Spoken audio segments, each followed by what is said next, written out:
해발 1,900m 지리산 천왕봉입니다. 침엽수의 하얀 가지만 앙상하게 남았습니다. 구상나무는 온통 잿빛입니다. 등산로를 따라 곳곳에서 말라 죽은 나무들이 눈에 띕니다. 이곳은 지리산 해발 1,300m 구상나무 군락지인데요. 나무 껍질이 벗겨진 채 이렇게 쓰러져 있습니다. 주변에 있는 나무들이 대부분 비슷한 상태인데 모두 고사한 겁니다. 녹색연합이 지난 10년간 백두대간 실태를 분석한 결과 2020년 전후부터 침엽수가 빠른 속도로 집단 고사하는 걸로 나타났습니다. 지리산에서만 약 7만 그루가 말라 죽었는데 봄철 기온 상승과 극심한 가뭄 등 기후변화가 원인으로 꼽힙니다.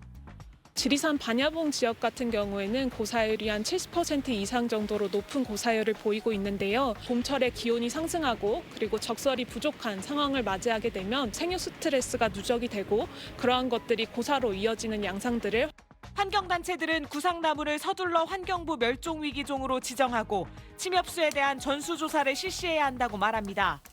집단 서식지로는 지구상의 가장 남쪽에 해당하는 서식지이기 때문에 여기서 집단 고사하고 있는 것은 기후위기 측면에서 우리가 매우 심각하게 혹은 중요하게 들여다봐야 될. 게다가 침엽수 고사는 집안을 약하게 해 산사태 위험을 키우고 부러진 나무들은 탐방객 안전을 위협하며 2차 피해로 이어질 수 있습니다.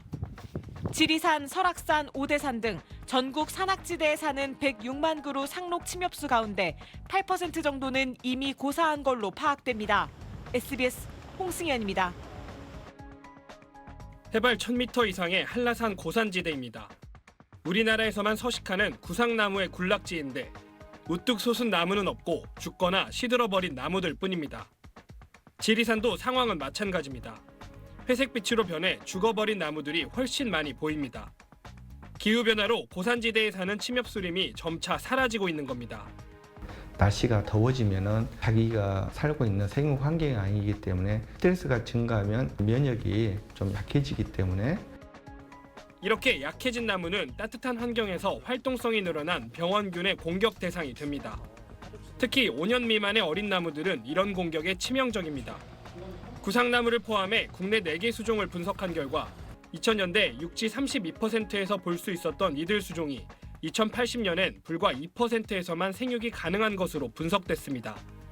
이런 상황에서 전남대와 국립산림과학원 공동연구팀이 지구온난화로부터 나무를 보호하는 기술을 개발했습니다. 나무의 생장을 도우면서 병원균을 파괴하는 미생물을 발견한 겁니다. 곰팡이성 병원균의 그 단단한 키틴지를 분해하다 보니까 병원균이 억제가 되는 것도 있고 연고와 같이 방어막 역할도 하고 어린 구상나무 묘목에 미생물을 뿌리거나 주입했더니 그렇지 않은 나무보다 1.6배 정도 생장률이 높았습니다. 연구팀은 분비나무와 가분비나무 등 다른 나무에도 효과가 있다는 점을 확인했다며 추가 연구를 이어가고 있다고 밝혔습니다. SBS 서동균입니다.